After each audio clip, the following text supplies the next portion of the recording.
Companheiras trabalhadoras e companheiros trabalhadores. L'homme est malade. L'homme est malade. L'homme est malade. Parce qu'il est mal. Salve galera, deixa eu tomar um gole de café aqui. Eu apertei o botão do REC e peguei o copo do café na mesma hora. É porque eu vou apoiar o celular no copo do café, né? Aí tinha que acabar o café antes, senão ia ficar sobrando café. Tudo bom com vocês? Por aqui tá tudo tranquilo, as coisas estão mais tranquilas. Já entreguei a casa aqui de São Paulo. Esse imobiliário vai me multar por rescisão de contrato na invenção de moda. E tô revisando minha dissertação para publicar como livro aí do Nietzsche, Genealogia Clínica, vamos ver se vai ficar com esse título. Estou mudando para Porto Alegre, então aí quem é mais da região sul, quem é de Porto Alegre, um abraço, estamos perto de nos ver. No mais, hoje o episódio está sendo gravado aqui da cozinha de casa, porque da casa da Karina, né? Estou aqui na casa da Karina. Hoje é gravado aqui porque eu estou vigiando o air fryer. Eu tenho essa coisa de vigiar eletrodomésticos e vigiar panela de pressão. É fundamental, porque parece que senão o desenvolvimento não vai ou pode acontecer uma catástrofe. Mas eu sou muito cagão. Eu sempre acho que eu tava pensando nisso agora, antes de gravar o podcast. Tava mijando. Aí pensei assim, eu sempre... É um papel aqui que eu tô jogando fora. É sempre uma coisa mais catastrófica que eu penso. Eu penso que assim, a panela de pressão vai explodir, que a air fryer vai explodir. Mas normalmente quando às vezes, né, às vezes um acidente desse quando acontece, é uma queiminha de fusível, né, sobe um cheirinho de queimado, a parada da panela de pressão sai pelo pistão e tal. E muito recentemente, ao longo da pandemia, eu tenho muito essa teoria de que a desgraça vem de onde a gente não espera, né? Esse é o grande esforço do obsessivo, do catastrófico. Ele tem que ficar botando catástrofe em tudo e tal, tipo, pensa que vai morrer a cada esquina que cruza, cada feijão que bota pra cozinhar na panela de pressão. Mas na real, a catástrofe vem dois ditados, né, que eu tenho pra mim. A catástrofe vem de onde a gente não espera, que é meio óbvio, né, mas é isso mesmo. E se você olhar muito numa direção, vem da outra. Essa que é a parada, né? Acho que o governo Bolsonaro, eu pensei muito isso, assim. Apesar das catástrofes também terem muita coisa de anunciado, né, mas enfim, é outra história. E notícia ruim chega rápido. Isso eu tenho uma fé muito forte, que a notícia ruim chega rápido. E no meio desse assunto catastrófico, você deve estar perguntando assim, né? O que você botou nessa airfryer? Porra, agora que eu vou te responder. Eu botei... sou muito influenciado por culinária de Instagram, né? Culinária de Instagram você vai rolando reels assim e tem umas receitas lá, né? É uma parte muito prazerosa de só ver aquelas receitas sendo feitas e você salvar elas e nunca imaginar, nunca concretizar, né, a feitura delas. E outra é que às vezes a gente faz um negocinho ou outro, eu acabo aprendendo. Cozinhar é um negócio que eu gosto muito. E aí eu tenho visto lá nos reels do Instagram, que tava pensando, né, hoje eu tava pensando, eu penso muitas coisas, né? Hoje eu tava pensando, na internet de escada, né, a gente tinha tanta dificuldade, porra, que motocão, tanta dificuldade de baixar um vídeo, não baixar não, né, assistir, carregar um vídeo aí, às vezes o vídeo demorava dias pra carregar, né, e você assistir agora no Reels essa profusão de vídeos escrotos, com cortes rápidos, que você tem que ficar voltando igual um maluco, pra aumentar o número de views agora, eu entendi. É por isso que eles fazem esse corte rápido, né, velho? Pra você ficar voltando o vídeo e entender o que aconteceu. Faz todo sentido, fora o tempo, né? Não tem uma receita de rios que os caras fazem rapidinho, tudo, as montagens com a sonoplastia assim, ó. Tipo assim, doideira. Enfim, eu tava pensando nisso, né, mijando antes de vir pra cá. Como eu mijo sentado, hoje tá Associação Livre, né? Hoje foi o remédio do asma que patrocinou essa Associação Livre. Eu tô menos deprimido, aí fica mais tranquilo. Eu mijo sentado, aí eu penso mais coisas, né? Quando eu penso quando eu cago, eu penso quando eu mijo também. Às vezes uma coisa leva a outra, né? O pensamento, mijo e o cocô, tudo junto. E falando em cocô, o que eu coloquei aqui, né? Eu pensei nessa parada do vídeo, que os vídeos ficam disponíveis a gente muito rápido, uma profusão de vídeos enormes. E outra parada que eu pensei foi de fazer, né?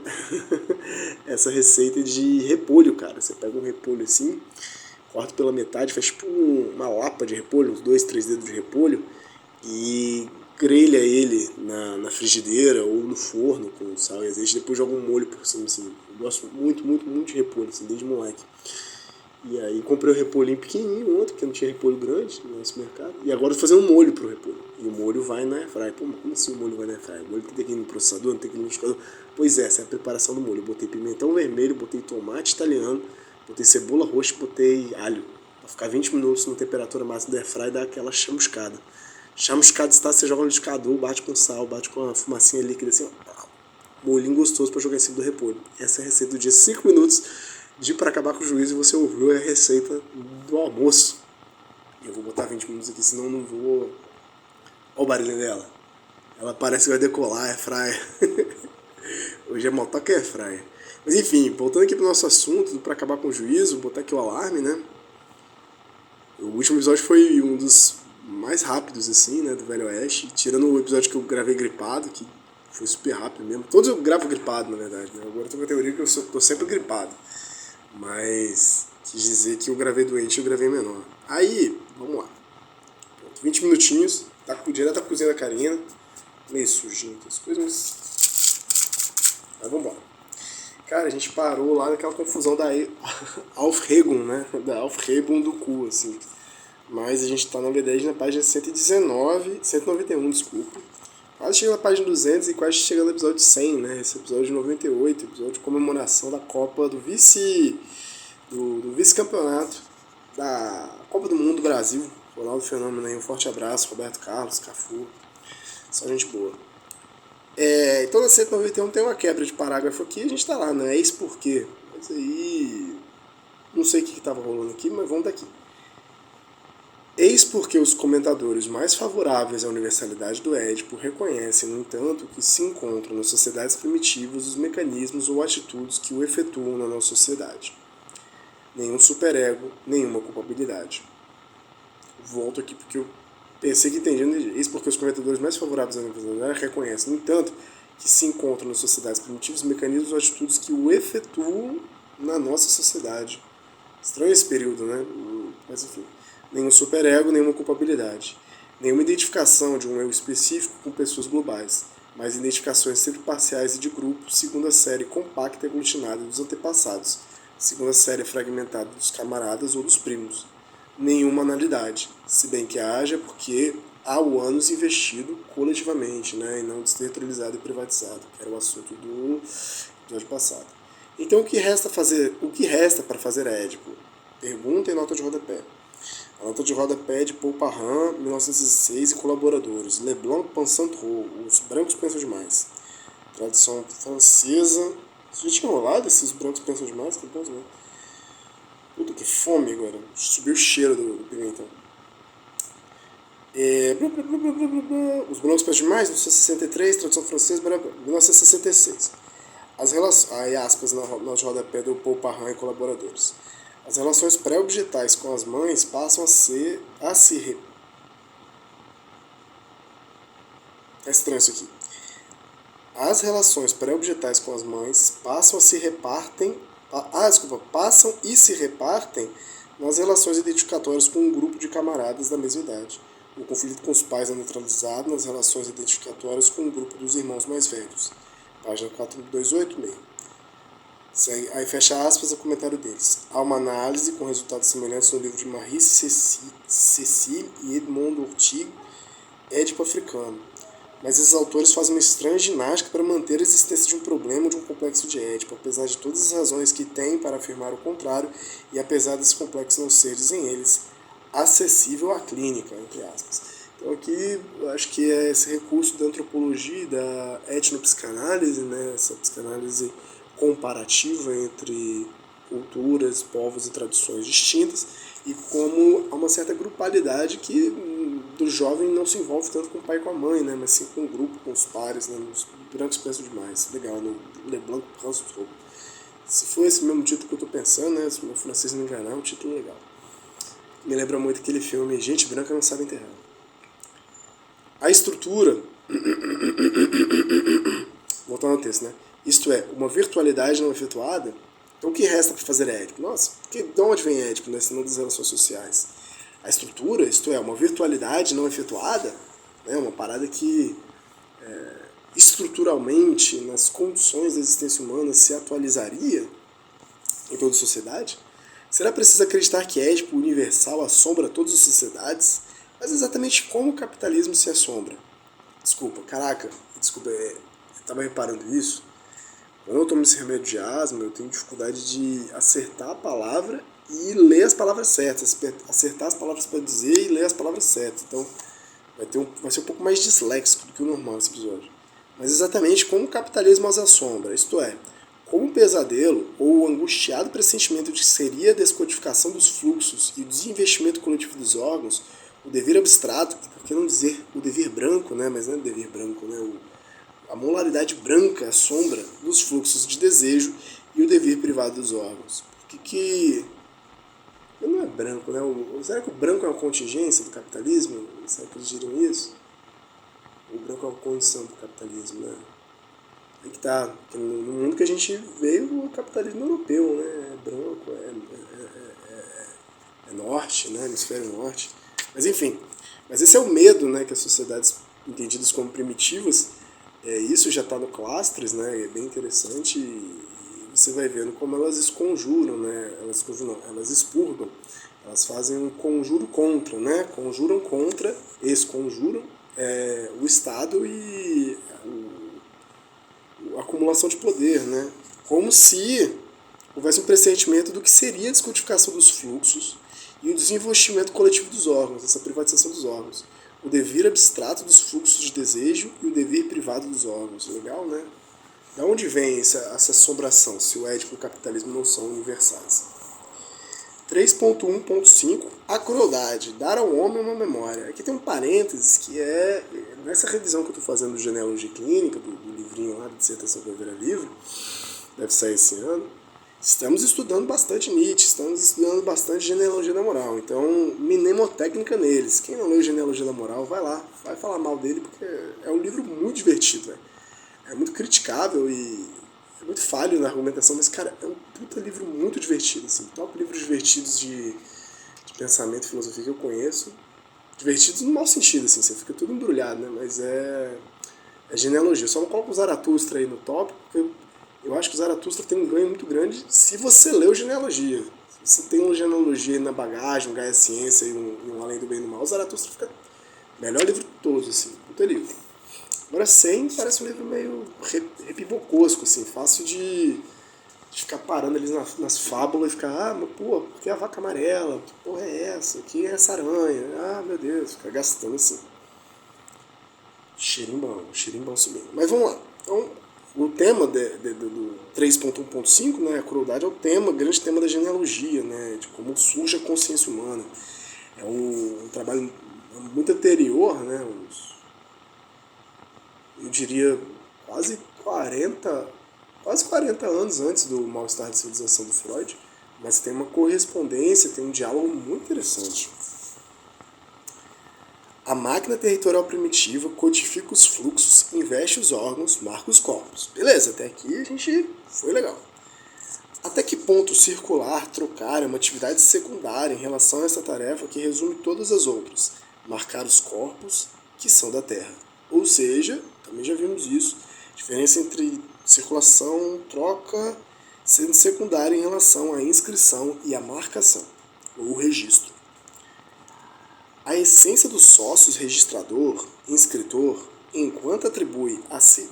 Deixa eu voltar que o pensamento foi lá pré-frexo, um cheirinho de queimado aqui.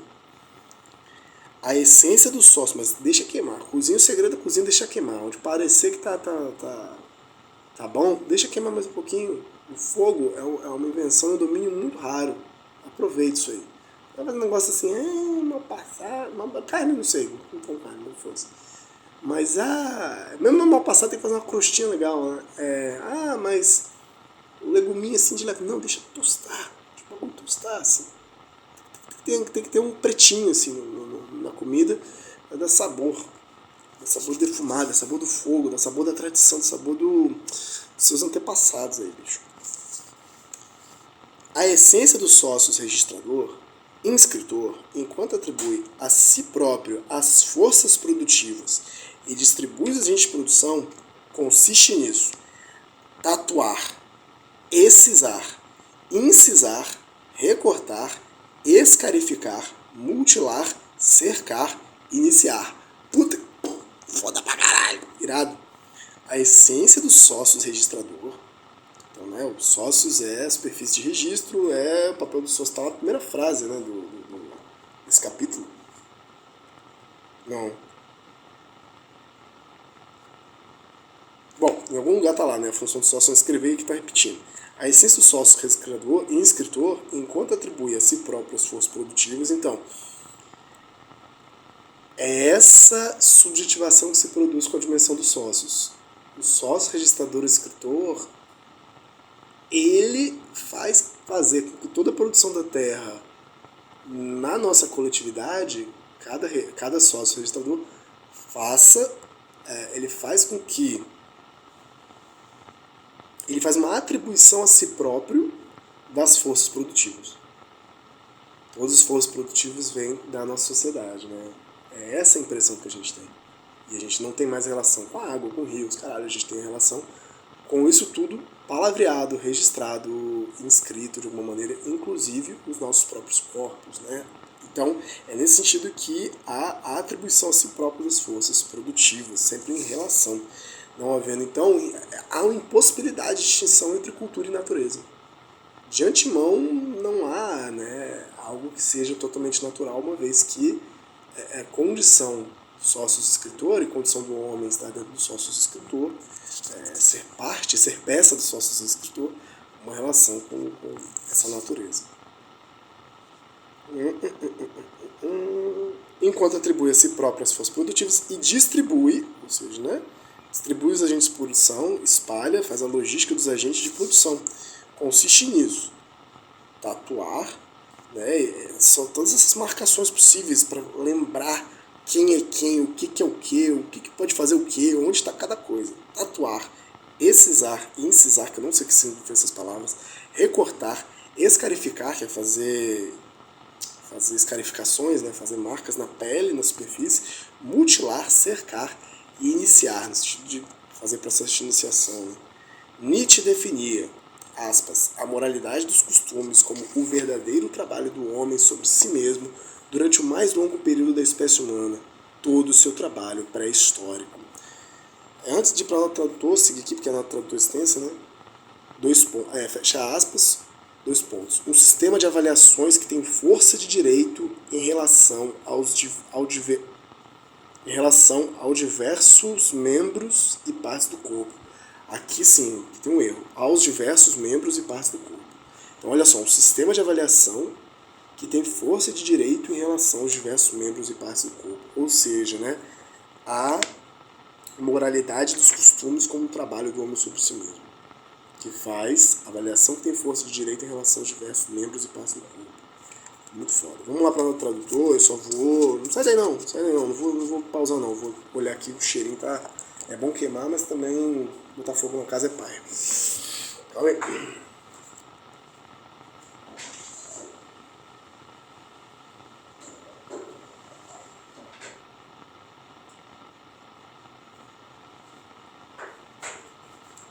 Será que tá bonito, vocês vão acreditar? Caralho, maluco, tá com a crostinha, o pimentão, sabe? Tá com a crostinha assim. Que pariu, que delícia. O tomatinho tá murcho, o tomatinho tá triste, o tomatinho chorou. A cebolinha roxa que tava por cima cortadinha assim, tá assim, minguadinha. Delícia, caramelizando, né? Por quê? Porque quando a gente escurece os alimentos, é um processo de caramelização, um processo de queima dos açúcares, né? Redução da água e queima, combustão dos açúcares que vão caramelizando, soltando seu potencial de adocicação. Né? Adocica, meu amor, adocica. Bora lá. Nota do tradutor gigante.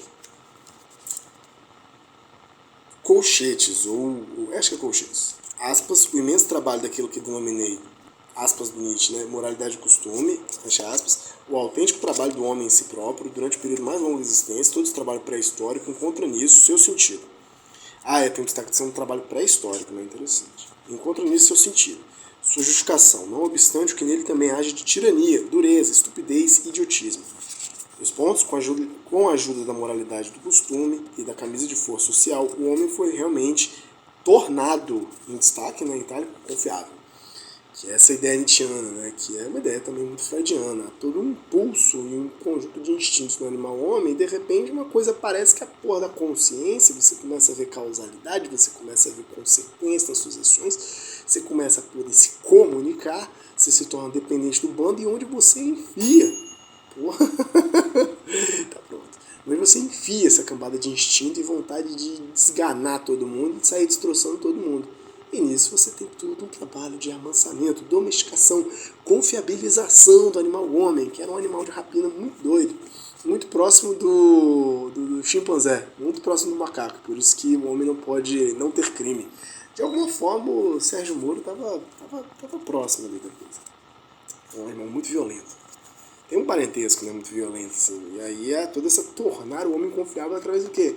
Trabalho do moralidade do costume, que é um trabalho que vocês vão ver que dá muito trabalho e é muito cruel. Friedrich Nietzsche, Genealogia da Moral, uma polêmica, tanto que é bom, né, o subtítulo é uma polêmica. Tradução brasileira do Paulo César de Souza, um abraço Paulo César, baiano, muito legal, da UFBA. Também tradutor das obras recentes, da obra da coleção, um dos tradutores e organizador da tradução do Freud, da Companhia das Letras. São Paulo, não. Segunda dissertação, aforismo 2. A respeito da expressão moralidade e costumes, aí aqui a gente vai no alemãozão, Sittlichkeit der Sitte. O tradutor remete aos aforismos 9, 14 e 16 da obra Aurora, também traduzido por ele. Assim como a nota de Rubens Rodrigues Torres Filho, volume Nietzsche, da coleção Os Pensadores, que justifica a tradução dessa expressão por eticidade ou moralidade dos costumes, justamente porque tal expressão de Torres Filho tem por base ethos em grego, mos em latim. Então, a moralidade dos costumes, não sei, em francês deve ser moralité de costume, e em alemão, Sittlichkeit der Sitte. Depois eu quero ver como é que traduz melhor, né? Esses termos nietzschianos aí malucos, e às vezes muito racistas mesmo, né? Mas quer dizer, a moralidade dos costumes, um negócio, etnia de costume, né? Um negócio bizarro, assim. Mas depois a gente dá uma olhada no que é o Sittlichkeit aí. Sittlichkeit der Sitte. Sitte deve ser costume, né? Em plural. Assim. Vamos lá. Então é isso que um sistema de avaliação que tem força do direito em relação aos diversos membros do passo corpo. Quando a gente fica com vergonha de peidar, coisa que, por exemplo, parte da cultura indiana não tem, né, esse medo de peidar ou de arrotar em público, isso é moralidade de costume, né, cara? Isso é privatização dos órgãos. Não só o criminoso é privado de órgãos, né, porra, no sentido de corta a mão do cara que roubou, né, segundo uma ordem de investimentos coletivos, não só aquele que deve ser comido o é, segundo as regras sociais tão precisas quanto as que orientam o corte e repartição do boi. Então, esses são os casos mais extremos, né? O criminoso e o cara que é canibalizado. Aí tá rolando a coletivização do corpo. Aí o Deleuze e Guattari vão mais longe, não é exceção. Mas também o homem que goza plenamente de seus direitos e deveres tem todo o seu corpo marcado sob o regime que porta os seus órgãos e o seu exercício à coletividade.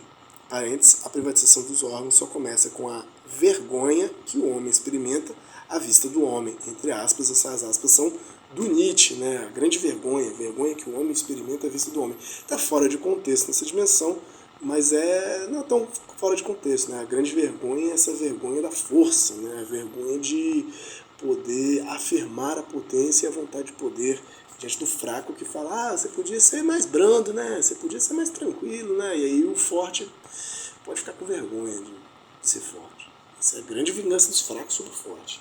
Coisa papo de indiano, papo de incel, né? Em outras palavras. É difícil dar umas voltas no Nietzsche pra não ser inceuzeiro, cara. Não ser red pileiro. Isso tá rolando aí o Calvo do Campari, né, cara? Puta que fome, mano. Falta 2 minutinhos aqui, vai dar pra avançar um pouco mais.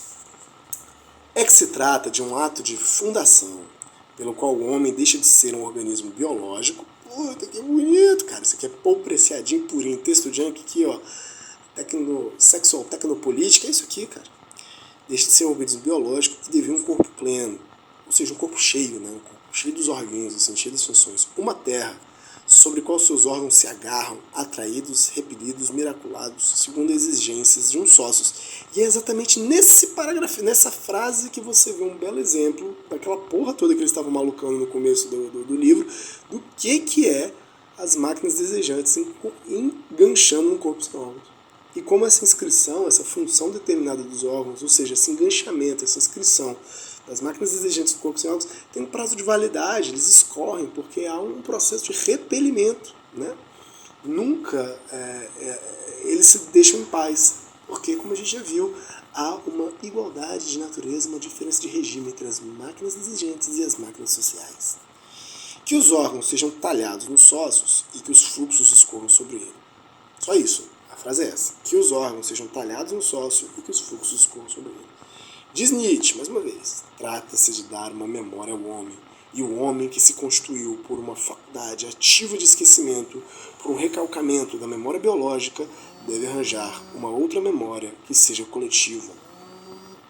Uma memória de palavras e já não de coisas. Uma memória de signos e não mais de efeitos. Vamos voltar daqui. Isso aqui é muito bom. Isso aqui é muito enchendo. Isso aqui é muito feliz. Vejo vocês na próxima semana. Um forte abraço. Façam aí receitas de pimentão e de tomates gostosos. Na casinha de vocês também. Experimentem repolhos e tal. Semana que vem estamos de volta ainda em São Paulo, na quinta-feira. Forte abraço. Até a próxima. Não discutam tudo em todo lugar ao mesmo tempo no Twitter. Cuidado, você vai ser bloqueado.